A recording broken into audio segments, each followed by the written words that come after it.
Hello, everyone, and thank you for joining us during the Lytham Partners Winter 2024 Investor Conference.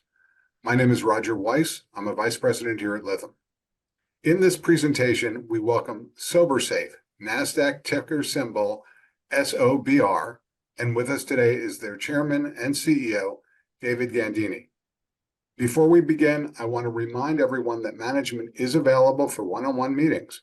If you've not already signed up, please send me an email at weiss@lythampartners.com or visit www.lythampartners.com/select2024 and click one-on-one meeting request button. All right, Dave, let's begin. Could you please introduce yourself and give us a brief overview of SOBRsafe? Yeah, thanks, Roger. I'm Dave Gandini, Chairman and CEO of SOBRsafe. And just to give you a little bit about the company, SOBRsafe is a change agent affecting positive outcomes and saving lives. How do we do it? Through our patent-pending technology that brings humanity and dignity to those in the behavioral health space and the justice system. Very good. You know, it's Dave, we all know that alcohol abuse is a massive issue here in the United States, but many of the detection technologies used to monitor people, like breathalyzers, are ancient. How big is the existing market, and how can the introduction of better technology accelerate that market's growth? Well, I mean, as you pointed out, the current market is estimated at about $2.2 billion, and it's expected to grow to about $5.7 billion by 2028. So there is a very significant problem in growing in this country. We have the ability to be a direct replacement for the breathalyzer in most use cases, with the exception of evidentiary, roadside sobriety, use cases like that. But first and foremost, our focus is in the behavioral health and justice space, where we are signing customers and gaining traction. We can also expand the detection market to entirely new use cases like teen driver safety. I'll talk about that in a little bit. And then there's also opportunity for us in licensing and integration with companies. And I'll touch on that in the future when we have continued the process here. Very good. When looking at the SOBRsafe detection technology, it appears to be truly a major advance over the status quo. Can you talk a little bit more about your products, features and benefits of the technology, and why the market needs two different types of products that you guys have? And how you see the underlying needs of the markets? Sure. So our technology is definitely innovative in its approach. And why that is we've combined a gas sensor and developed an algorithm around that sensor with many hours of testing. And at the end of the day, we can operate at or above current detection standards. So why two products? And explain a little bit more about our product set. The market needs both of our products. First, point-in-time screening. We believe that SOBRcheck is the best solution for establishing the presence of alcohol in a facility at check-in and check-out points.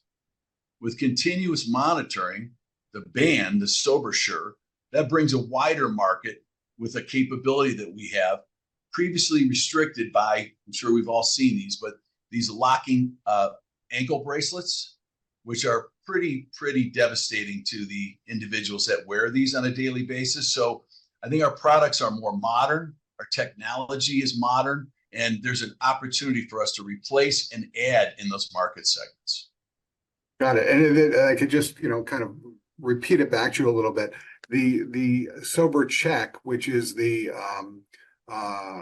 allows you to test a lot of people in a fairly short amount of time, in terms of just a single point in time.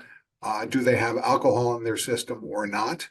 And then the band product, the SOBRsure, is a continuous monitoring of an individual that would just give continuous Yeah. readback. So the Sober Check is a stationary device, point in time testing. But the difference with point in time testing with our technology or our product versus a breathalyzer is at the same time you test, there's a biometric identifier and there's a date and time stamp. Today, what's happening in that space is you're blowing into a breathalyzer, somebody's writing or typing that information down. And especially in the behavioral health space, we're seeing insurance companies come back and look at the credibility of this information. With ours, the credibility, put your hand on it, it's done. It knows who you are. It knows if you have alcohol in your system or not. And it gives a point in time date stamp, which is big for insurance companies and for these case managers on the justice side. With our band, we do continuous monitoring, but it's not, we don't serve the high top 10% of the population that has to wear, to be compliant, to wear something 24/7 and have it strapped to their system. Ours is not mandatory, and it's the user can put that band on. It looks like a Fitbit. It's very inconspicuous, and it monitors location. It monitors whether there's a presence, and it gives that information to the case manager, to the manager of the facility. But it's just modernizing what's happening out there today. Got it. You've talked about, and you talked about it a little at the beginning, two, I think, very large markets that you're initially targeting, behavioral health and justice. In layman's terms, could you talk about each one of those two, what behavioral health is, what justice is, and also there's another term that I think you guys have used, which is mandatory use markets, and kind of how do we think about these two big target markets and how they will receive or how they are receiving your new technology and how it fits their needs. Sure. I think I should probably first start by saying that in 2023, we attended 21 trade shows and had hundreds of individuals and companies and prospects touch our device. And if anybody was following us a year ago, we were really focused at that time on transportation, rehabilitation. What we found is those markets, in particular, transportation, the sales cycle, the education cycle, didn't really warrant us to continue in that space. So we migrated or pivoted to behavioral health as the primary space. And when I say behavioral health, that involves alcohol use or substance use disorder and mental health. So it could be inpatient, outpatient, mental health. And so there are about 5 buckets underneath that umbrella that we can support and service. And each one of those, they're testing point in time or continuous monitoring for alcohol.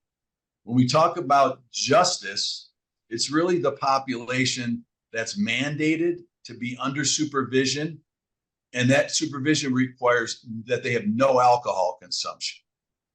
In terms of alcohol screening and monitoring, it's embedded and it's habitual in these verticals. So there's no education required. They already have technology. It's old technology, tired technology. It's a one-for-one replacement of this legacy tech with a next generation solution, which is our product set of the SOBRsure and the SOBRcheck. Got it. And just you said treatment facilities. So really behavioral health, these are people who are in some sort of a health facility, a behavioral health facility where they're being treated for alcoholism or alcohol use disorder, and they need to continuously show that they are in fact not sneaking off and drinking in some way, shape, or form. So there's a bit of both of those. There's inpatient, which is a period of time. There's outpatient, which is daily check-in with counseling. So it really covers both. And then there are in-home as well for individuals that can't travel and maybe have issues blowing into a breathalyzer, but they still need to test. That's where our technology comes in. So it could be inpatient, could be outpatient, could be patient treatment, could be, there's about, again, we don't have the exact pinpoint yet on the number of facilities, but we're in the 32,000 range. There's about 32,000 in the US. And it's a combination of all of those, which I just explained. Wow. So it's 32,000 treatment facilities currently who need this kind of thing. And as I understand it, what I'm hearing from you is the technology really is two things here. One is the actual testing or the detection of alcohol in somebody's system. But then there's the other side, which is the reporting and the recording and the logging of that information for whether an insurance company or somebody involved in the justice system or a halfway house or something, where you're actually documenting a negative or a positive test result. Am I getting that correctly? Yeah, it's 100% correct. But again, these facilities and these owners of these facilities and the management, they didn't understand until October when we launched in this space that there was an alternative.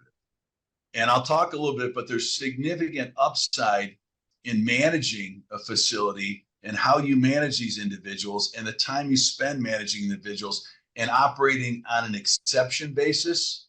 It's a game changer for cost reduction, and it's a game changer for how these individuals are managed and how they're tracked. So it's innovation beyond, I mean, breathalyzers have been in market for, anywhere between 30 and 40 plus years. And that's what the industries know. It took some time for us to bang these doors down and pierce that bubble to get everybody acclimated to what we're doing. And it's been very, very significant in terms of our responses. Got it. And Dave, just back to the technology for a second. You mentioned something earlier when we started our chat. I think the word you used was humane. And in terms of talking about could you kind of talk about that just a little bit more? How is your system seen, not by the actual people paying for it, but by the patients, or the people who are in a halfway house? How do they view the old technology versus your new technology? Yeah, that's a great question. And I really, over the past month or so, have spent time around these individuals that own these facilities or involved in the process. And the way they feel in behavioral health is they've been outcast, or they're the redheaded stepchild of the insurance group, right? And imagine, there's 5 or 6 or 4 or 10 people sitting in an office, and you go to check in, and the first thing they do is they hand you a breathalyzer, and you've got to blow in this breathalyzer in front of everybody. Now, you have a problem, but it kind of magnifies it, and they want to maintain some level of privacy. And so if you look at what's available in the mandatory space, and you talk about the ankle monitor, it's very significant. There's a number of issues of having it on 24/7 or going into a facility with a number of people and blowing into a breathalyzer. This is very simple. Individual goes in, they put their hand down for 10 seconds, their identification, and they're tested, and then they sit down. I mean, the level of stress is high in these individuals anyway. It reduces that level of stress, and it really makes them feel they have more dignity, and it's more humane to put your hand on something than standing in front of a number of people blowing into it. So it's something we didn't understand, but over the past 3 or 4 months that we're really digging into this, there's significant emotional advantages and upside to what we have because of the things that I had mentioned. Wow. I'd never even thought of it, really from the patient side, in terms of, kind of the pressure they're under and, what it must feel like to be going through the process on a either daily or multiple times a day basis. Yeah, constant reminder, right? It's a constant reminder of that time when they took that turn, and they're trying to better themselves and better their outcome. So this kind of adds to that whole effect and outcome. But as you mentioned, we never thought about that really until the last 3 or 4 months, and we could see it, and we could see the look on these individuals' faces when they're going to say, "This is great! Wow, what an improvement!" So hopefully that continues, and we move forward. We continue to help these individuals, make them feel better about themselves, and get better outcomes. That's great. And just you had mentioned it when somebody puts their hand, it's not only, again, measuring whether or not they have alcohol in their system, but it's biometrically identifying who they are automatically. So people can't game the system, as it were. Yeah, when individuals in a facility, we would register those individuals one time, and the registration process is pretty simple. It's probably 30 seconds. And then once they're in the system, they stay there. And every time they come in, they're identified by their fingerprint, by the biometric. So it's very easy to use and administrate for these facilities. That's fantastic. Thank you. Maybe I'll kind of bring it along a little bit. I know some of the other things you've talked about in terms of potential areas for future growth are in licensing and in integration. And, could you talk a little bit about both of those? What do they look like? And kind of, big picture, how do you think about them? Sure. Before I talk about those, it's important to note that, when you talk about licensing and integration, you're talking about, the top 15 to 20 providers in that justice space.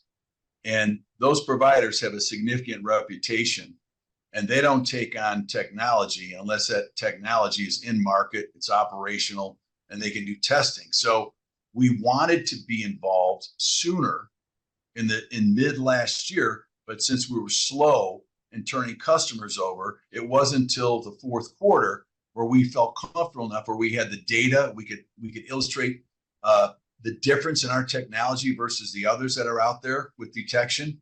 So now we are in a position in conversation to discuss licensing and integration. So licensing, I'm sure a lot of the investors that see this understand this, but we would license our technology to a company for utilization and replace or enhance their current product solution. So if a company had a sensor, alcohol detection sensor of some kind, and they wanted to expand it to another form factor, they could acquire our sensor, our algorithm, and then that would be operational for them. And all we would do is shrink wrap or containerize our solution and put it inside their environment. So the great thing about licensing from our perspective is there's an upfront capital infusion from the licensee, and then there's a purchase of the actual sensor technology and the algorithm along with a royalty payment. So it's like the trifecta.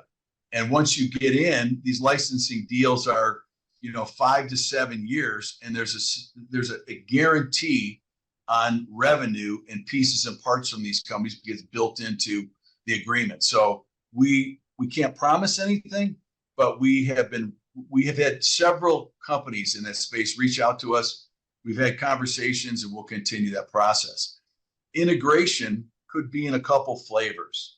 It could be as simply as a group that's providing services under a federal, state, county contract can add our technology to replace the breathalyzer at point of entry because it's better, it's more innovative, it's data, reports data. They can simply bring our product in and they can add it to their contract. And that gives us the ability to grow inside with these particular companies, where today we can't knock on a door and get a state or government contract. These contracts are 3, 5, 7, and 10 years. So we have interest there with, can we leverage your technology to replace breathalyzers, because all the common thought process that we have. And we're seeing some significant interest there. So both of those expand our footprint, they expand our brand capability, they give us additional capital and revenue. So there are wins in many fronts there. And again, we just jumped into that in the fourth quarter of last year because we had data, we had customers, we had use cases. So we feel really comfortable about making progress there. So I guess stay tuned.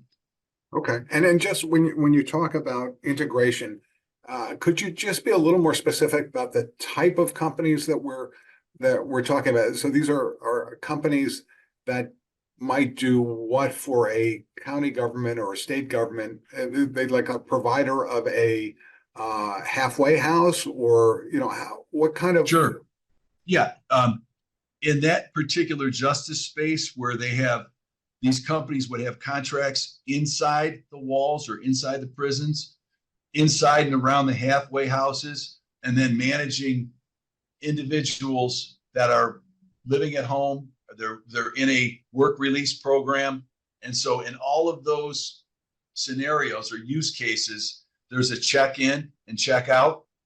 And so instead of using individuals, training those individuals and taking, 35 to 45 plus seconds, they don't have to manage it. They only manage it if somebody checks in and they have alcohol in their system. So it's a much easier process and there's less administration and the need is already there.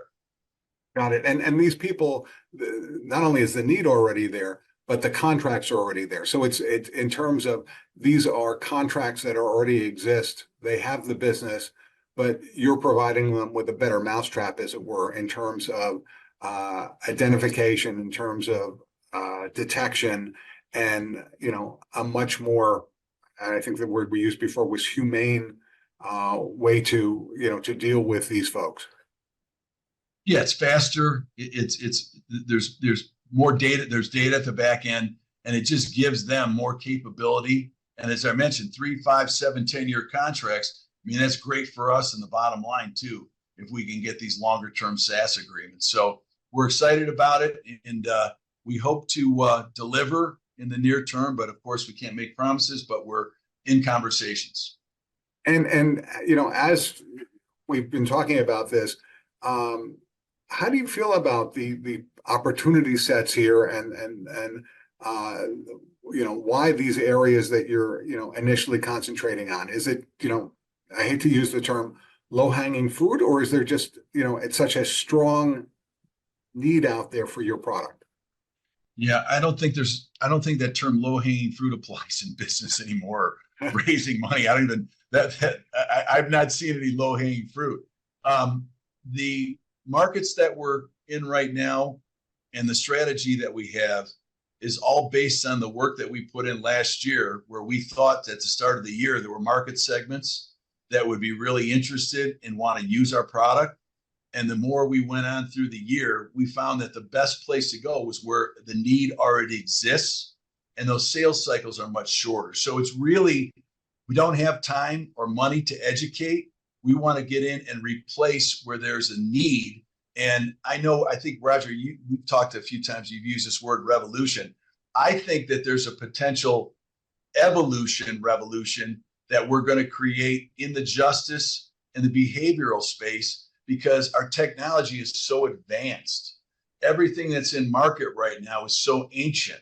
So I think once we lock down a number of customers and have these case studies in motion and direct market, I think we're going to have tremendous success, because there is need, and everyone we talk to, they're excited about our technology and how we use it. Bring in the safety aspect of it, bring in the dignity aspect of it. It was right under our nose, and we didn't spend enough time there because we waited too long. When we got our band was late, and we got our band out in October, and that's when we started to lead with the band, and we found out that there's interest, both SOBRcheck and the band, in these markets. So they're ready for us. They're ready for our technology. That's great. Just speaking about the market, since you uplisted, I guess, was it last May? May, yeah, yes. I think you might have already answered this, but you were out there knocking on doors, these end markets, and from a high end, besides just traditional breathalyzer, which is about, I guess, as generic as one can get. From a competitive standpoint, what's the landscape look like? Well, our competitors are the breathalyzer, our competitors are the ankle monitor, and there is a couple of companies that have a band. So there are a number of companies that are out there. They're all chasing similar markets, but where we're different is the primary market served for the ankle monitor or the locking wristband for GPS only is with the top 10% of the offenders, and it hasn't bled into the behavioral health space. So we're leaders in the behavioral health space with our technology, but we have to recognize, which we do, that the breathalyzer's been around, it's deep seated in the market, everybody's used to using it, and it's just getting that number of customers from the innovating in early transition into full marketing. So breathalyzer and the ankle monitor are our competitors. Got it. In terms of, I guess, doing that, what's your on the ground approach to, to getting, people introduced to the technology and obviously winning them and getting contracts? Yeah. So first thing, when we finished 23, we had 4 sales professionals. By the middle of this quarter, we'll have 8 sales professionals selling the solution with a primary focus on 2 markets only. We also have a market influencer, which I'll talk about in a little bit, that's driving, leads and new sales for the band, and really around the behavioral health space. And I'll talk more about that as a consumer. And then the biggest change for us, other than the change in focus, is we now deployed a marketing professional on our team that's driving specific digital messaging to those 2 markets to drive leads to generate sales. So last year we were kind of thinking and convinced ourselves that we had 2 or 3 markets. Our focus was too wide. Throughout the years, we met with more customers and attended more trade shows. The narrow focus is going to allow us to sign customers faster. And I should note that sales cycle right now for the first group of customers that we signed was about 4 months. And I think once we get use cases, we'll be probably closer to 90 days. And once we get customers on board. But if you go back to conversations that you and I had, Roger, last year, we had anywhere from 5 months to 12 months plus in sales cycle. So sales cycle is a key component of why we made the adjustments. So not only there's a need, but the cycle is much shorter because all of these companies are understaffed. They need technology. I mean, the time is now. Got it. That makes perfect sense.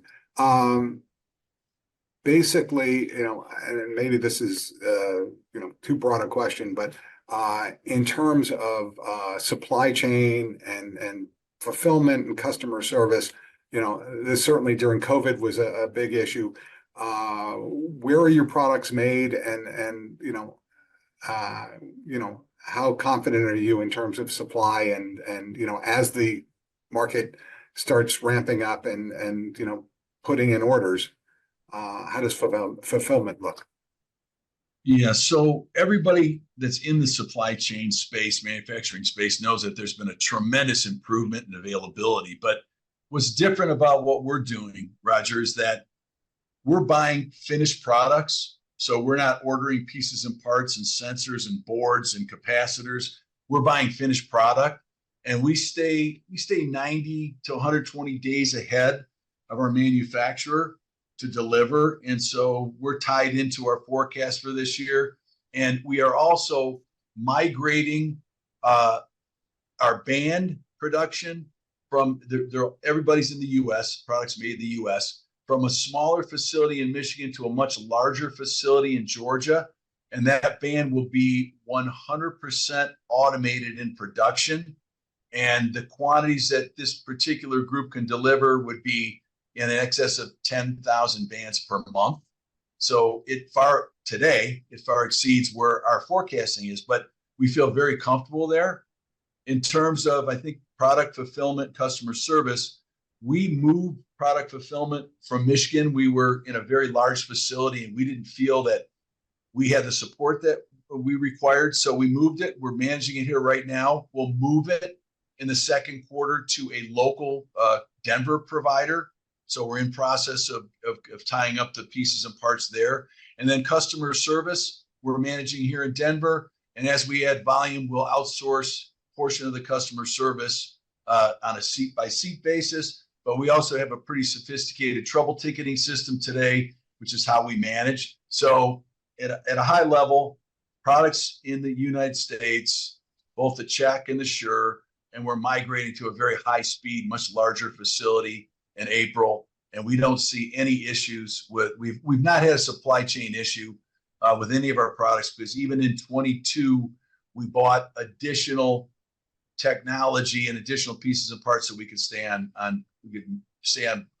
task with our budget. So we've not had those issues to date. Got it. I appreciate it. You had mentioned a little earlier that you had started a promotional campaign, I guess an Instagram promotional campaign, about the wearable band for teenage drivers. Could you talk a little bit about both that market and the campaign? Sure. We focus primarily on commercial sales, but the program that we launched is the first for us. And it's really, when we talk about consumer and teen drivers, it's a horrible fact that half of all teen crashes involve alcohol. We believe that we can help change this with SOBRsure. Now, when a teen takes a family car out for Friday night, whatever they're going to do, they simply place the band on. It's again, looks like a Fitbit, and they drive their vehicle and go enjoy their evening. Their parents then have confidence that their teen is alcohol free, because on this application, then the parents have that application on their phone, and they can determine where their son or daughter is, and they can determine if they're engaging in drinking or not. And if they are, they can simply call them and say, hey, we'll come and pick you up. There's not been a solution in that market space. So we're pretty excited about that. And then we have an individual, Jason Waller, who's really spearheading this for us. And he himself has had significant drug and alcohol problems. He is a banned user, and he's helping us send that message out. And then we'll use our digital strategy on top of that to make sure that everybody knows we're out and available should they need us. So the SOBRsure band for teen drivers is now available for purchase at the SOBRstore.com website. We've launched the campaign, as I mentioned, to drive traffic to the site through a variety of channels. And Waller is our brand ambassador. He's a former, I think he was an MTV reality star, and now he's a national advocate for substance recovery, mental health.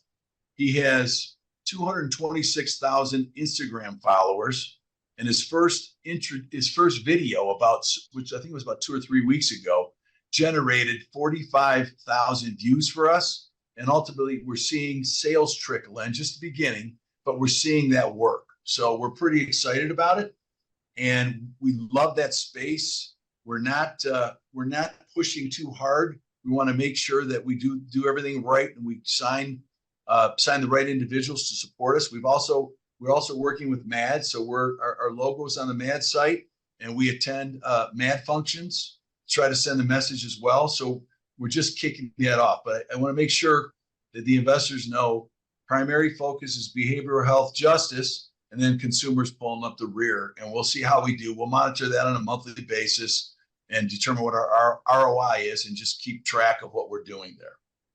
Got it. So bottom line is that you're not taking your eye off what I'll call the commercial segments in justice and behavioral health, but still want to have a potential solution out there for parents if this is something that might work for a family.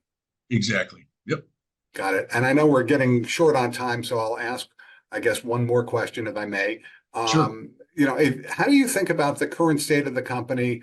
What are SOBR's biggest value drivers right now? And I guess what excites you most about the company's future here? Well, first of all, I mean, what excites me about the future is that we have a very specific plan now, and we understand that our focus will drive revenue and drive success. So our value proposition is simple. We have leading technology that operates faster. It's more humane, hygienic, with data associated that to better manage outcomes and save lives. That's first off.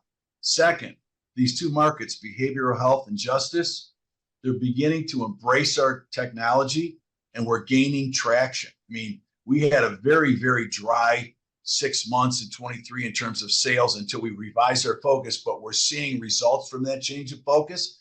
Our goal is to become the new standard for monitoring in the behavioral health and justice space. And then finally, the potential for licensing and integration, as we talked a little bit about, would enable significant revenue growth and brand recognition, all of which will drive future sales and revenue. So we're excited.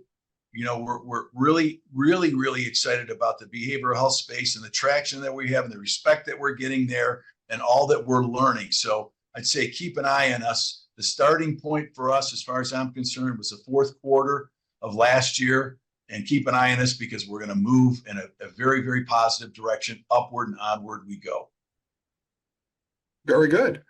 Dave, thank you very much for your time today. We greatly appreciate it.